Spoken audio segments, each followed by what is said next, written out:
What's going on, everybody? My name's LeakyTapsMan and this is another This Week in Gaming. And you can tell it is E3 season because there is an absolute barrage of information.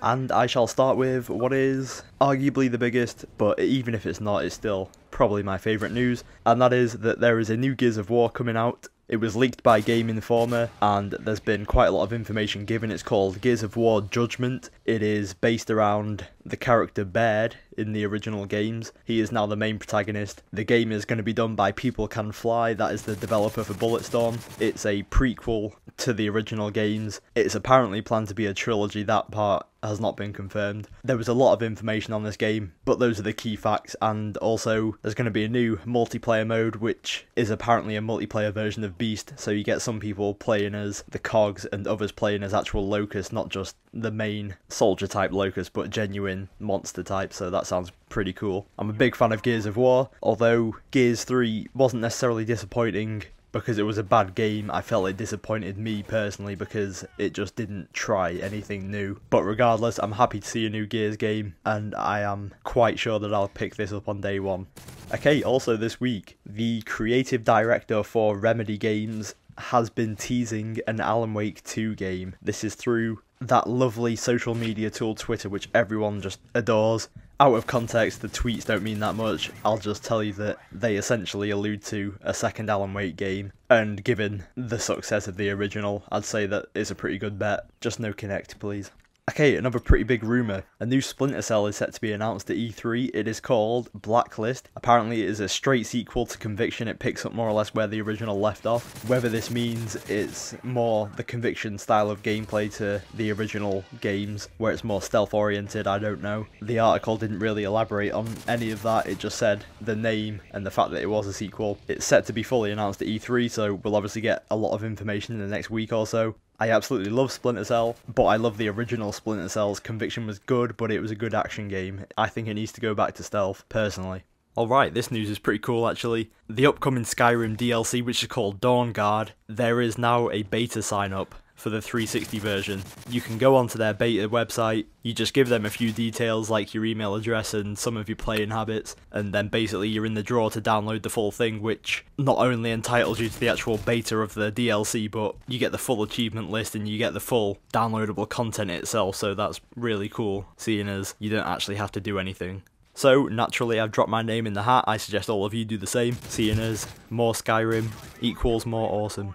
This news is a bit of a bummer, but I've got to tell it anyway. Kingdoms of Amalur 2 was actually in development before the closure of Big Huge Games and 38 Studios, which I mentioned in one of the past episodes. This is from a source close to the studio. He said that the second one was intended to feature improved graphics, combat animations, no loading screens, and a greater effect on the world by players. There is light at the end of the tunnel. The game can be resurrected as a different title, apparently, so hopefully this is not dead in the water.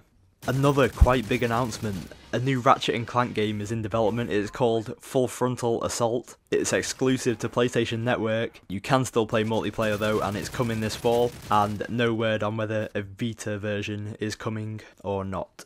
Speaking of the PlayStation Vita, a new Assassin's Creed has been announced for said console. It's going to tie in with Assassin's Creed 3. You get to play as a female protagonist. It's out in the fall, and there is quite a bit of details that have surfaced. I won't go and bore you with all those details, but looking at a couple of screenshots, the graphics look pretty incredible. I shall say that.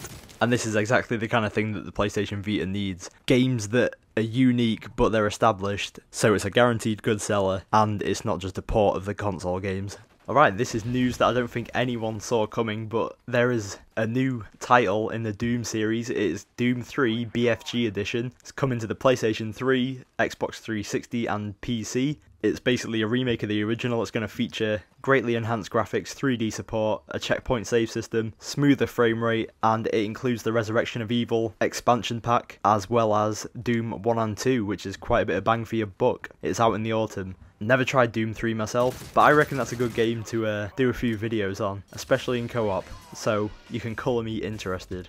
And I'm going to do my now almost mandatory quick blast of a bunch of different news at the end. CD Projekt, the guys that made The Witcher, their new game has been announced. It's called Cyberpunk. It is an RPG based on the pen and paper RPG of the 80s. There is a new Naughty Bear game coming. It's called Panic in Paradise. It's got new combat and a new leveling system. It's out on Xbox Live Arcade. No word on PlayStation. The Battlefield 3 premium service, which I mentioned about last week, Sony has leaked the details in one of their PlayStation blogs. It's outed as being £39.99. It's coming on June the 4th apparently, which I find not that feasible, and it seems like more of a season pass if that's the case, instead of the monthly subscription service which I was thinking it was going to be. Namco have announced that the Dark Souls DLC that comes with the PC version is going to be coming as well to the console games. It's called Artorias of the Abyss. It'll cost 1200 Microsoft points or $15, and obviously it will come with the PC version if you get the Prepare to Die edition, which is out in the summer. The downloadable content for the consoles is out in the winter. Castlevania Lord of Shadows 2 has officially been announced. It picks up where the original left off. No date as of yet. I mentioned this last week. It's the official announcement of that. A new Star Wars game has been announced. It is called Star Wars 1313. The name derives from the sector that the game's based in, something like that, I can't really remember. It's a third-person action game. You play as a bounty hunter in a criminal underworld, and you can expect epic set pieces and fast-paced combat using human gadgets and skills.